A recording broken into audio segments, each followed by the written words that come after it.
Televisa presenta.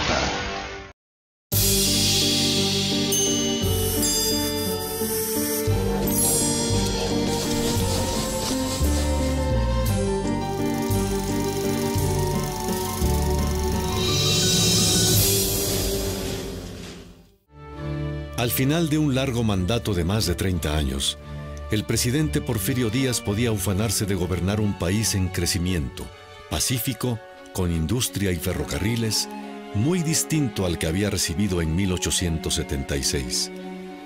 Las fiestas del centenario de la independencia celebradas en 1910 mostraron al mundo con gran lujo ese nuevo rostro de México.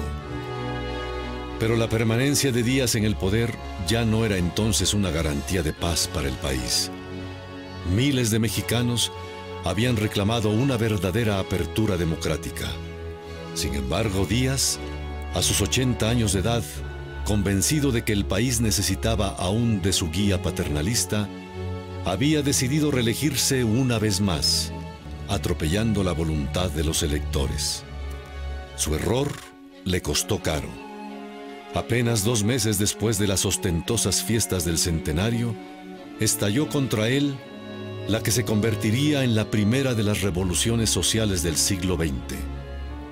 Una rebelión violenta, compleja y profunda. La Revolución Mexicana.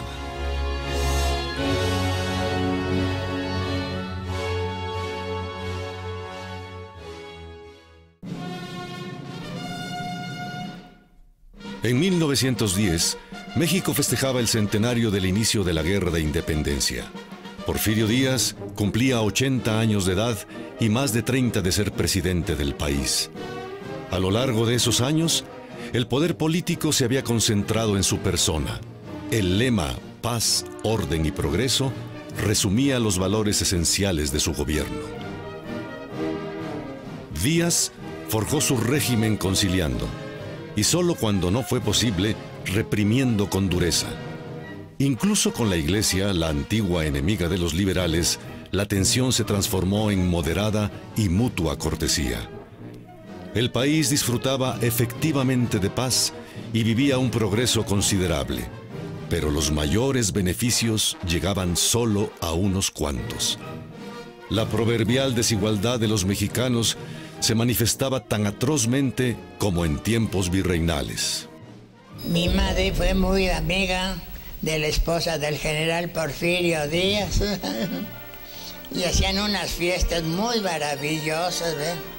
Los bailes que se hacían en palacios eran una cosa de veras de sueño, de sueño. Se juntaba toda la nata de México a lucir trajes europeos y demás.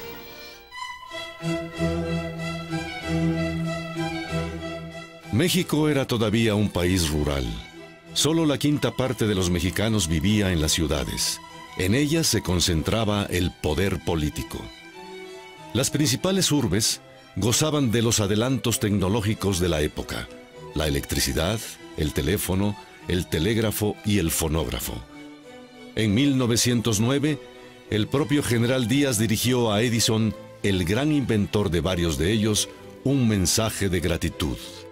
Señor Tomás A. Edison, me es grato complacerle porque tengo en muy alta estimación a los grandes benefactores de la humanidad, y usted es uno de ellos, porque usted ha creado nuevas fuentes de felicidad, de bienestar y de riqueza para el género humano, utilizando las más poderosas fuerzas conocidas: luz, electricidad, trabajo y genio. Su amigo, que con orgullo estrecha su mano, Porfirio Díaz. En las mejores zonas de estas ciudades iluminadas por la luz eléctrica, vivían en mansiones afrancesadas los altos funcionarios y los beneficiados por el régimen, hacendados, industriales y grandes comerciantes.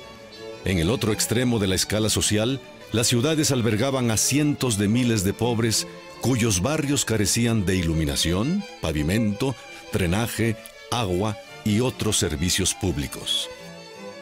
Pese a la apariencia de un ejército fuerte, con sus altos oficiales desfilando en uniformes de gala, siguiendo el modelo aristocrático de los ejércitos europeos, lo cierto es que Díaz lo fue reduciendo conforme se afianzaba en el poder. A principios del siglo XX, el ejército mexicano tenía como tareas principales las campañas de pacificación contra indígenas y la represión de disidentes políticos. Ninguno de sus generales de división tenía menos de 70 años.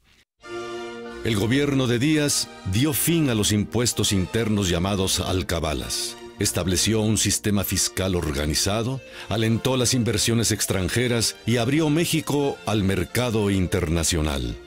Una de sus principales herramientas de desarrollo fueron los ferrocarriles, que comunicaron las distintas regiones del país a través de más de 19,000 kilómetros de vías. La locomotora reemplazaba al carro de mulas, permitiendo que mercancías y pasajeros recorrieran en pocos días el país de un extremo a otro. Otro elemento de progreso fue el fomento de la educación. El gobierno procuró el establecimiento de escuelas preparatorias en todos los estados. En la capital se estableció la Escuela Nacional de Profesores, que seguía el modelo estadounidense de formación normalista. En 1910 se creó la Universidad Nacional bajo la guía de Justo Sierra. Aún así, la tasa de analfabetismo superaba el 70%. Al final del porfiriato, muchos maestros se convertirían en opositores al régimen. Porfirio Díaz confiaba la ejecución de su política a los miembros de su gabinete, muchos de ellos sexagenarios, en un país cuya población era mayoritariamente de jóvenes menores de 20 años. Se les conocía como los científicos y eran partidarios de la filosofía en boga, el positivismo, cuyos más altos valores eran la ciencia y el progreso material. El método de control del régimen porfirista oscilaba entre la represión abierta y las negociaciones clientelistas. Los gobernadores, terratenientes y caciques podían tener mucho poder en sus respectivas regiones, mientras no se opusieran a los designios del centro. Después de 1900, creció la oposición a la presidencia prácticamente vitalicia de Díaz. Una policía secreta vigilaba a los ciudadanos sospechosos y entregaba reportes sobre la actividad de los grupos opositores, como el que encabezaban los hermanos Flores Magón. Los jefes políticos, intermediarios entre el gobierno estatal y el municipal, fueron un instrumento importantísimo en el régimen porfiriano. Eran nombrados por los gobernadores, muchas veces atendiendo a las indicaciones del presidente. Los poderes que tenían, incluidos los policíacos, los ejercían de manera prepotente y corrupta, tanto en las ciudades como en el campo. Era ahí, en el campo, donde las arbitrariedades y los problemas ancestrales por la tierra alimentaban un resentimiento mayor que amenazaba estallar con violencia. Los cuerpos de rurales, establecidos por Benito Juárez e integrados en parte por antiguos bandoleros, eran los encargados de mantener el orden en el campo y en los caminos. Actuaban bajo instrucciones directas de la Secretaría de Gobernación. Habían contribuido a librar al país del bandolerismo, pero la gente les temía por sus métodos cruentos. No había autoridad que lo defendiera a uno, y lo peor del caso era que casi nadie hablaba español para poder quejarse o explicar nuestra situación. Por eso se nos discriminaba más. ¿Qué justicia podría esperarse si las autoridades que había en el pueblo eran los mismos terratenientes y sus amigos? En el campo mexicano habían convivido durante 3 siglos 2 instituciones, los pueblos y las haciendas. Durante el periodo colonial, las haciendas crecieron a costa de las tierras de las comunidades indígenas y algunas de ellas incluso desaparecieron.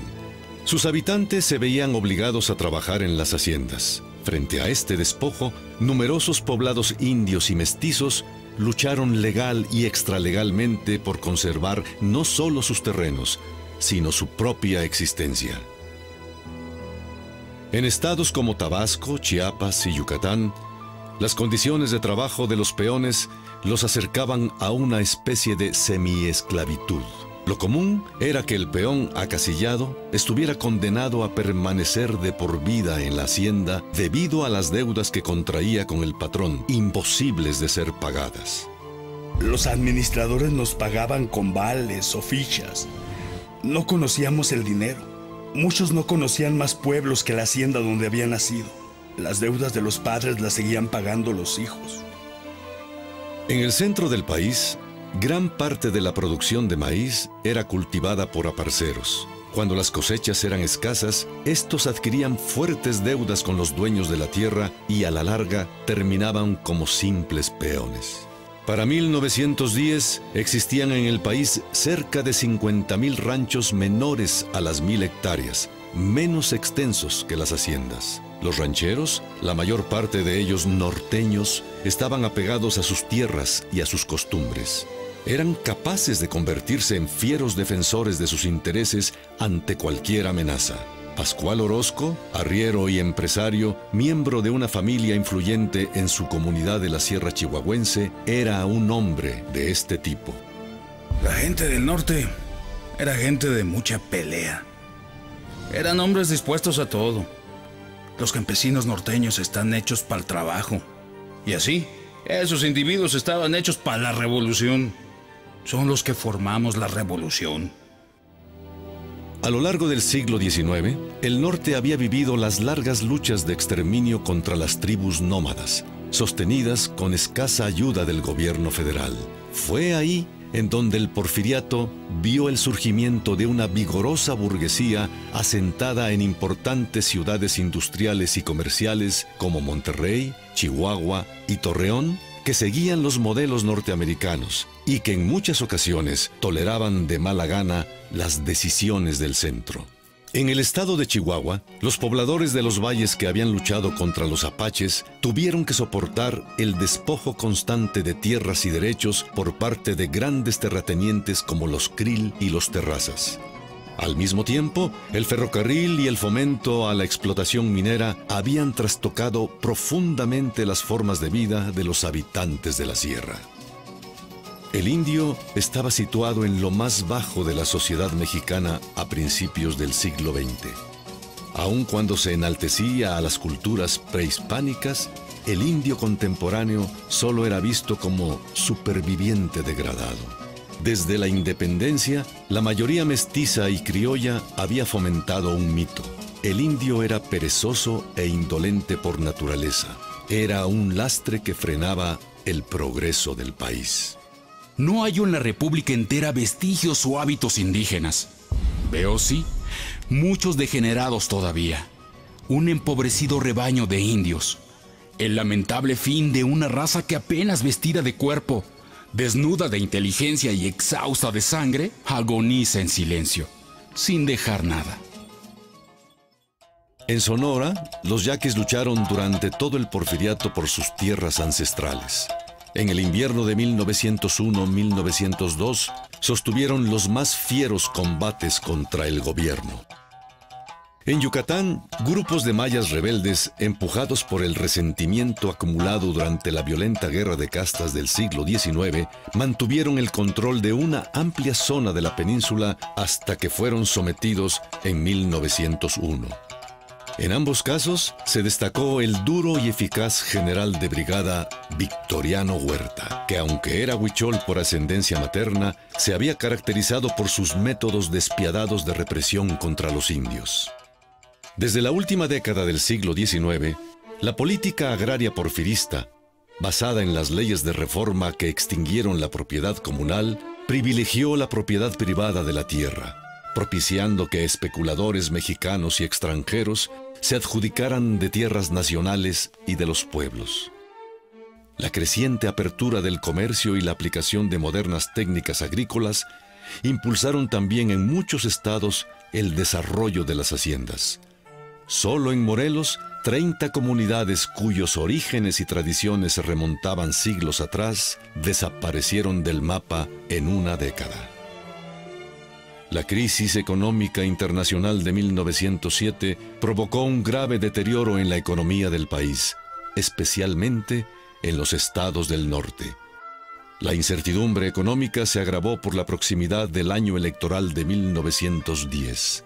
Díaz y todo su gabinete envejecían y la sucesión se convertía en un problema natural, además de político.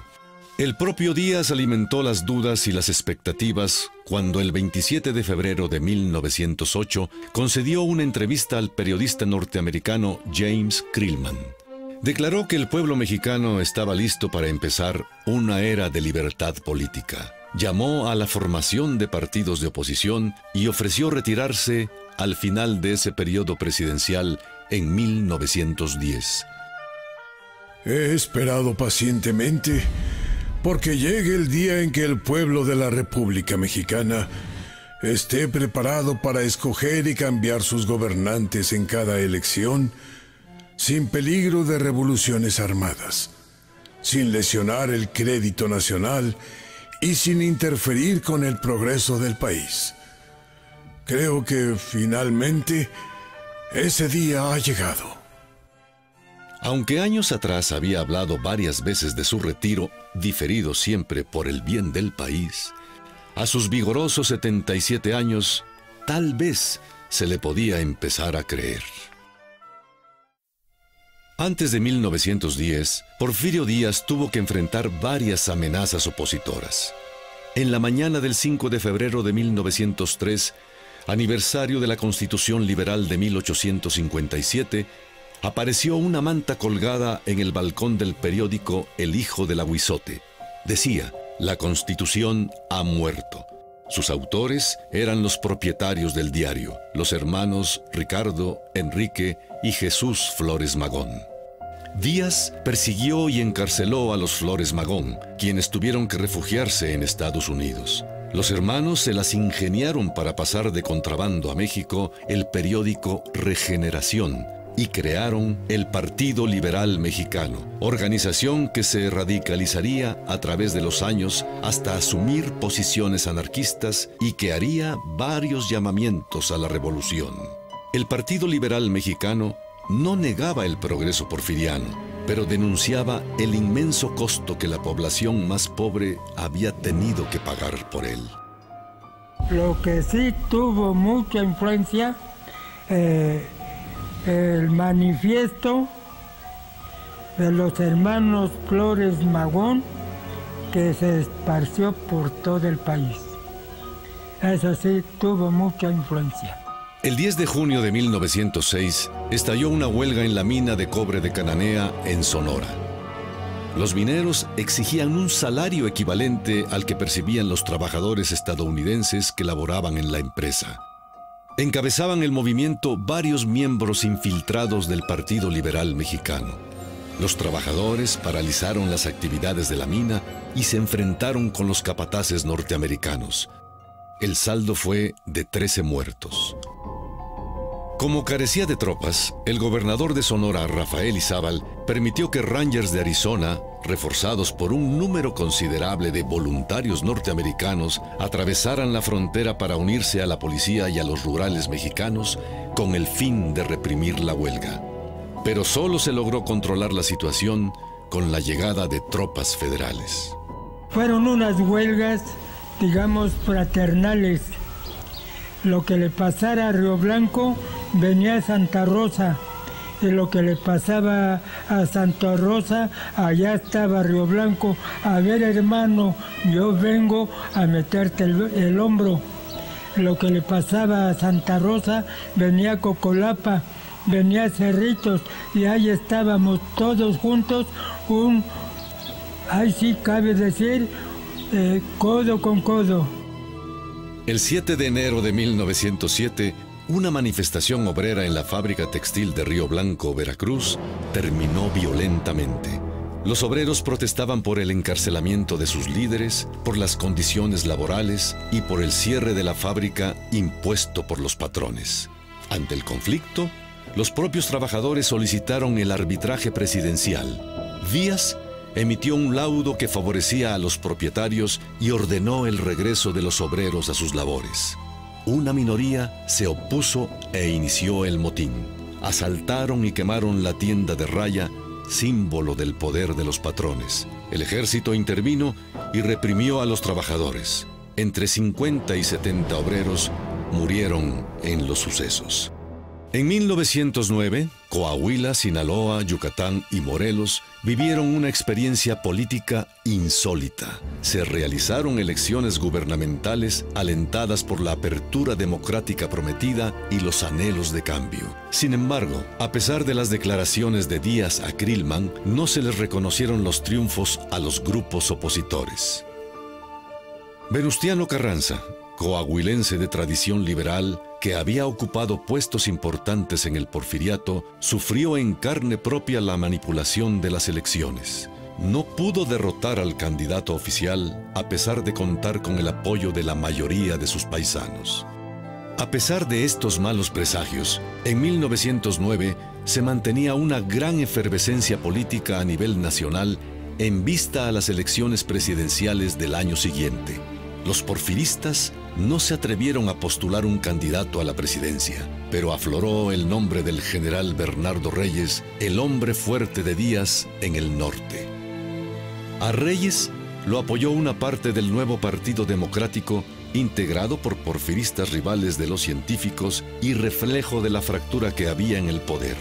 Popular entre las clases acomodadas, de sólido prestigio administrativo y militar, autor de una valiosa reforma educativa en Nuevo León, creador de la Ley de Accidentes de Trabajo, primera norma sobre materia laboral que se dictó en el país, Reyes podía ser el candidato ideal para suceder a Díaz, pero no estaba dispuesto a enfrentar al régimen al que había servido.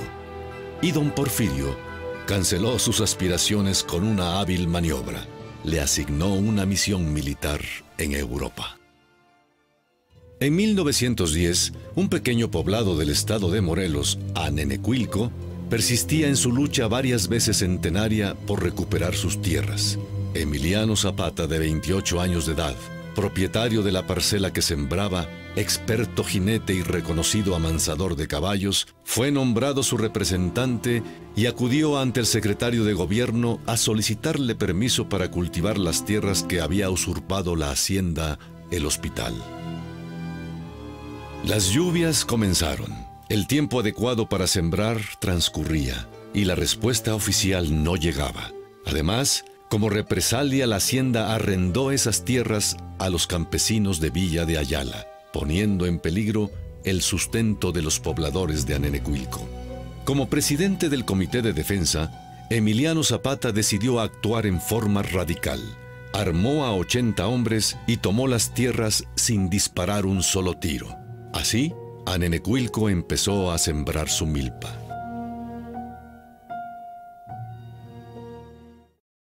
Francisco I. Madero encarnaba los anhelos de las clases medias y altas excluidas del poder.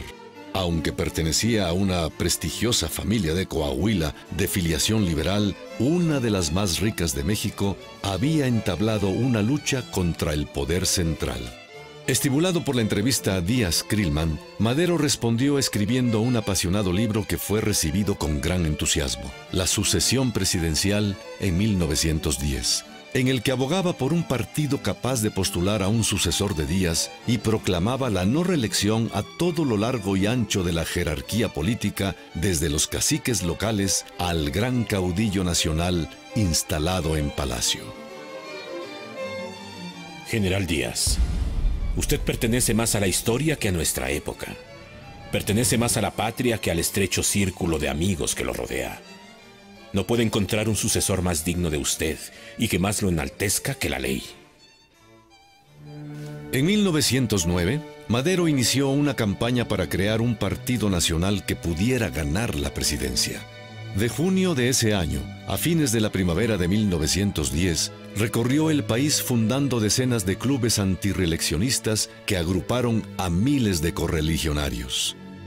En abril de 1910, llegaron a la Ciudad de México más de un centenar de delegados antirreeleccionistas de todo el país. La convención postuló a Madero como candidato presidencial. Su propósito era claro: terminar con la presidencia eterna de Porfirio Díaz por medio de elecciones libres y democráticas. Una frase concisa creada por uno de sus más destacados antirreeleccionistas, José Vasconcelos, resumía su programa: sufragio efectivo, no reelección. Un día antes de la convención, Madero se entrevistó con don Porfirio. Le ofreció retirar su candidatura a cambio de que cumpliera su palabra de dejar la presidencia. Pero el dictador no mostró interés por negociar. Madero escribió a un amigo sus impresiones del encuentro. Debe de haber comprendido que no se me ha impuesto y que no le tengo miedo. Porfirio no es un gallo bravo. No obstante, tendremos que iniciar una revolución para derrocarlo. Muchos miembros de la clase media ilustrada apoyaban el antirreeleccionismo maderista, porque prometía terminar con su larga exclusión de la actividad política. Algunos de los más radicales veían en Madero la posibilidad de grandes cambios sociales. En esta región de Nuevo León y Tamaulipas, el sentimiento popular es maderista y solo se esperan iniciativas revolucionarias. Solicitamos su autorización para levantarnos en armas a favor de usted. El maderismo también atraía a una porción de la incipiente clase obrera mexicana, que percibía una relación entre las reformas políticas y el posible mejoramiento de sus niveles de vida. La gente del campo contemplaba con esperanza el antirreeleccionismo, a pesar de que Madero hacía pocas referencias a las transformaciones de fondo en la propiedad de la tierra. Para fines de la primavera de 1910, Madero había generado una gran expectativa. Las ciudades de México, Puebla y Guadalajara fueron escenarios de manifestaciones masivas en apoyo a su candidatura. En respuesta, el gobierno de Díaz empezó a arrestar a los maderistas. Les negó sitios de reunión y se rehusó a otorgarles permisos para celebrar manifestaciones. Aún así, miles de personas aparecían en los lugares programados para escuchar y ver al candidato. En la gira final de su campaña, antes de las elecciones de julio, Madero despertó euforia entre la población. 10,000 manifestantes lo recibieron en Guadalajara. En Puebla, 25,000. Sus discursos se tornaron más directos y provocadores, y el gobierno respondió con más represión e intransigencia. Finalmente, el 4 de junio de 1910, Madero fue arrestado en Monterrey y trasladado a la penitenciaría de la ciudad de San Luis Potosí. Díaz contradijo en los hechos sus declaraciones a Grillman, no solo la de no presentarse como candidato en las elecciones presidenciales, sino la de considerar a México preparado para la democracia. En unos comicios descaradamente amañados, se religió. Los maderistas presentaron documentos que comprobaban el fraude ante el Congreso Federal, con la inútil pretensión de anular las elecciones.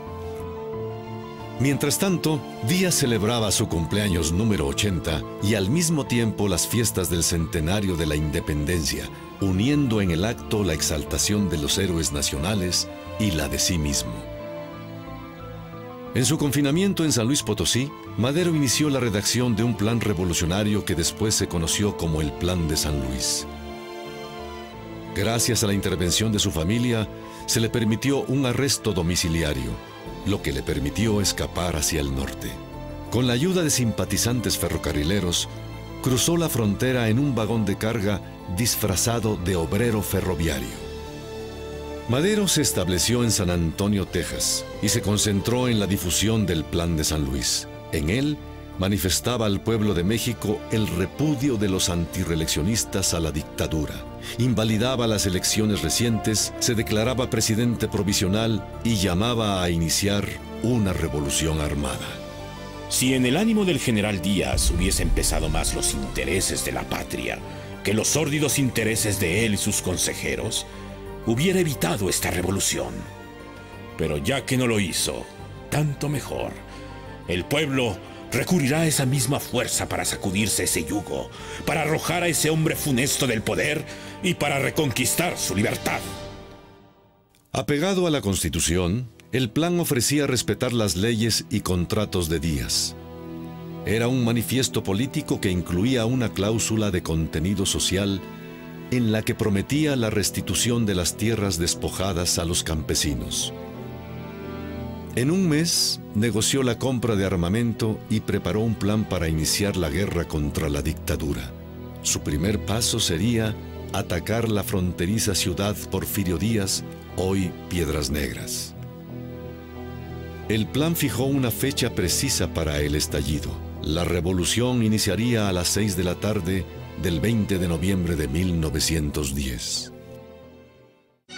La mañana del 18 de noviembre de 1910, 2 días antes de lo previsto por el Plan de San Luis, se escucharon los primeros balazos de la revolución maderista en la ciudad de Puebla. Un destacamento policíaco intentó catear la casa de Aquiles Cerdán, zapatero de profesión y convencido maderista. Sus ocupantes opusieron resistencia y dieron muerte a Miguel Cabrera, jefe de la policía. Después de un largo tiroteo, Cerdán fue asesinado. El 20 de noviembre, Madero abandonó San Antonio con 10 hombres y cruzó el río Bravo, en donde esperaba encontrar a su tío Catarino Benavides con 400 hombres. Después de una inquietante espera, Catarino apareció con una fuerza de solo 10 hombres y con la sombría noticia del asesinato de Cerdán. Era suicida iniciar la revolución y atacar Ciudad Porfirio Díaz con solo 20 hombres. Madero tuvo que regresar a los Estados Unidos para esperar a que los acontecimientos de la naciente revolución dictaran el rumbo a seguir. Acompañado de su hermano Raúl, Madero se ocultó con un nombre falso en la ciudad de Nueva Orleans, sin saber que en las escabrosas zonas serranas de Chihuahua, Durango y Coahuila se escenificaban ya los primeros combates de la revolución. El resentimiento acumulado y la violencia ancestral de la región produjeron una respuesta intensa y explosiva. Las filas rebeldes norteñas estaban formadas por una población moldeada por décadas de encarnizada lucha contra los comanches y apaches. Eran hombres de caballo y armas. Pascual Orozco, el rebelde más destacado en esa zona en el periodo de 1910 a 1911, se puso al frente de 41 hombres. Su lugarteniente, Francisco Villa, había alternado una vida de bandido y cuatrero en las sierras con una existencia pacífica en las ciudades. Villa se unió a la revolución por su contacto estrecho con el líder maderista Abraham González y por el odio que sentía por las autoridades porfiristas y los hacendados. Orozco y Villa asediaban a las tropas federales en las montañas y amenazaban seriamente las vitales vías de ferrocarril que comunicaban las ciudades. Hacia diciembre de 1910, las guerrillas maderistas se habían convertido en una cadena que se extendía desde la frontera norte hasta Tepic y Zacatecas. Los federales no podían controlar las sierras de Chihuahua y Durango y los rebeldes eran incapaces de atacar las ciudades en los valles. En Morelos, los campesinos despojados se sintieron alentados por los triunfos en el norte y al grito de «¡Vivan los pueblos y mueran las haciendas!» entraron en la revolución. Me lancé por el motivo de que me gustó la idea de Zapata, que se oía que iba a repartir las tierras y que iba a defender a los pobres. Esa fue la causa. Mirando la situación y conviniéndome los ideales del general Zapata, nos reunimos con otros amigos y nos fuimos a buscarlo. La primera acción militar de Emiliano Zapata fue la toma de la hacienda de Chinameca. Después se unió a otros jefes rebeldes morelenses como el temible Genovevo de la O. Juntos reclutaron hombres, tomaron ciudades y asolaron las haciendas, preparándose para un asalto a Cuautla, el corazón del estado. En las ciudades de Sonora, al igual que en las de Nuevo León y Sinaloa, se vivía un clima general de simpatía hacia el maderismo, pero los brotes de violencia más importantes sucedían en las remotas serranías. En las regiones que los rebeldes dominaron, tanto en las zonas montañosas de Chihuahua y Durango, como en las comunidades agrícolas de la laguna, ocasionalmente se dieron a la tarea de destituir y a veces fusilar a funcionarios gubernamentales. En algunos casos quemaron los archivos municipales y liberaron de las cárceles a presos políticos y delincuentes por igual. El gobierno envió refuerzos federales a Chihuahua para combatir la amenaza de Orozco a los valles y a las principales vías de ferrocarril. Los militares se hicieron cargo de los puestos civiles y las cárceles de las ciudades se llenaron de prisioneros políticos sospechosos de sedición. Pero estas medidas ya no eran suficientes. La rebelión no podría sofocarse como otras en el pasado. Durante sus 30 años de mandato, Díaz había reducido mucho al ejército. Las condiciones de Pax Porfiriana no exigían un brazo armado fuerte. Ahora, este ejército debilitado tenía que enfrentar una sublevación de hombres duros, con conocimiento detallado de su terreno y preparados para la lucha. En los primeros meses de 1911, el ejército federal continuaba dominando las ciudades y los valles. Con su superioridad militar, había frustrado los intentos de Orozco y Villa de atacar la ruta del ferrocarril del norte y así impedir la llegada de refuerzos. Si se quería triunfar, era necesario enfrentar al ejército en campo abierto, a las puertas de las ciudades. Después de 3 meses de permanencia en los Estados Unidos, Madero, al ver que la balanza se inclinaba hacia los rebeldes y temeroso de que las autoridades norteamericanas cedieran a las presiones de Díaz para que lo encarcelaran, cruzó otra vez la frontera el 14 de febrero de 1911. Con una fuerza de 100 hombres, se adentró en territorio mexicano. A su paso se le unieron bandas maderistas que aumentaron sus fuerzas hasta los 600 efectivos. A principios de marzo decidió atacar la ciudad de Casas Grandes, resguardada por una fuerza federal ligeramente inferior en número a la suya. Madero vivió en carne propia lo que ya habían aprendido los revolucionarios en el campo de batalla. Su armamento anticuado no podía competir con las ametralladoras y la artillería en campo abierto. Madero huyó a la montaña herido de un brazo y con la pena de haber perdido 100 de sus hombres. En febrero de 1911, ante la amenaza de un asalto a Ciudad Juárez por las tropas de Orozco, los federales habían reforzado sus posiciones en el norte, pero al costo de debilitar las guarniciones militares en otros estados. Al mismo tiempo, distintas regiones del sur del país comenzaron a mostrar signos de turbulencia. Díaz intentó recurrir a la conciliación táctica que había dado buenos resultados en el pasado. Prometió elecciones de jefes políticos y gobernadores. Cambió a casi todos los integrantes del gabinete, con excepción del fiel José Ibs Limantur en Hacienda, y sustituyó al latifundista Terrazas en el gobierno de Chihuahua. Estas concesiones al maderismo pudieron haber tenido un impacto antes, pero llegaron demasiado tarde. Había empezado una revolución de muchos frentes. Era imposible detenerla. A mediados de mayo de 1911, cuando las tropas maderistas entraron a Torreón, se formó una turba que atacó a los inmigrantes chinos. A los ricos los acusaban de aliarse con los hacendados y a los pobres de desplazarlos de sus trabajos. Cuando Emilio Madero, hermano del jefe rebelde, llegó y puso fin a los disturbios, más de 300 chinos habían sido asesinados.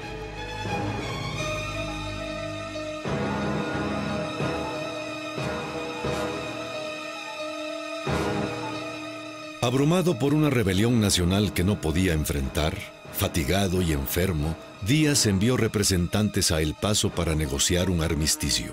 Los maderistas lo aceptarían con la condición de que Díaz renunciara, pero este se negaba aún a dejar el poder.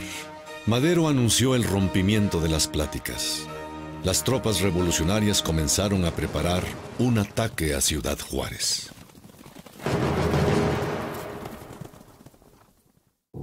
Las tropas maderistas que acampaban en las inmediaciones de Ciudad Juárez se encontraban inactivas e inquietas. Orozco y Villa, sus líderes militares, desconfiaban de cualquier plática conciliatoria entre la dirigencia maderista y el gobierno. Con una fuerza que duplicaba a la de los federales, sabían que Ciudad Juárez era una presa fácil de capturar. Madero prefería la conciliación al enfrentamiento armado, pero Pascual Orozco y Francisco Villa no creían que un arreglo pacífico fuera posible. Estaban ante la anhelada victoria sobre una ciudad. Sin la autorización de Madero, se lanzaron en un ataque a Ciudad Juárez. Se están abriendo paso de una casa a otra, cortándolas a través del centro de las paredes de adobe. De esa forma se podía avanzar una cuadra completa, sin salir nunca a cielo abierto. Por el fuerte calor, ordené fueran siendo enterrados nuestros muertos a medida que se les encontraba. Los federales se rindieron el 10 de mayo de 1911.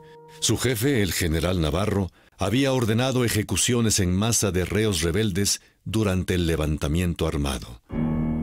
Después de la batalla de Cerro Prieto, ordenó que lo hicieran a bayonetazos. Por ello, Orozco y Villa quisieron formarle un consejo de guerra y fusilarlo.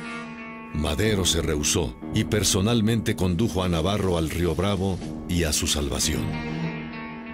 Estaba yo en la casa en que se hospedaba el señor Madero, cuando llegó todo sudoroso y pidiendo agua para beber. ¿De dónde viene usted tan agitado?, le pregunté.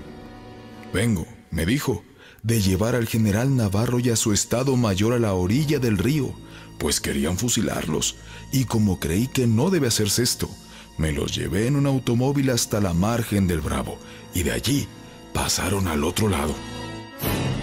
Este fue un antecedente de hechos similares realizados por Madero, que sus partidarios y enemigos veían como muestras de misericordia o de debilidad.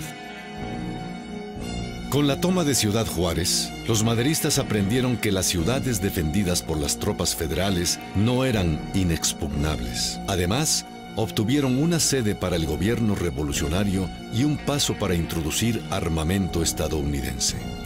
Se reiniciaron las negociaciones entre el gobierno y los rebeldes, que duraron casi 2 semanas. Mientras tanto, en el sur del país, Zapata reunió a 4,000 hombres y se enfrentó en 6 días de encarnizada lucha a los 400 soldados que resguardaban Cuautla. El 19 de mayo la ciudad cayó. Zapata logró el control de Morelos y envió órdenes a todos los pueblos del estado para que reclamaran sus tierras a las haciendas. Aunque algunos jefes revolucionarios como Venustiano Carranza y Francisco Villa se oponían a cualquier convenio con el régimen, 2 días más tarde, el 22 de mayo, a la luz de los faros de un automóvil, se firmaron los tratados de Ciudad Juárez entre el gobierno de Porfirio Díaz y los rebeldes maderistas. Cesarían las hostilidades y Francisco León de la Barra, abogado y miembro del cuerpo diplomático porfirista, asumiría la presidencia interina mientras se convocaba a elecciones para un nuevo gobierno. Así que me levanté y le dije a Francisco Madero: «Usted, señor, ha destruido la revolución».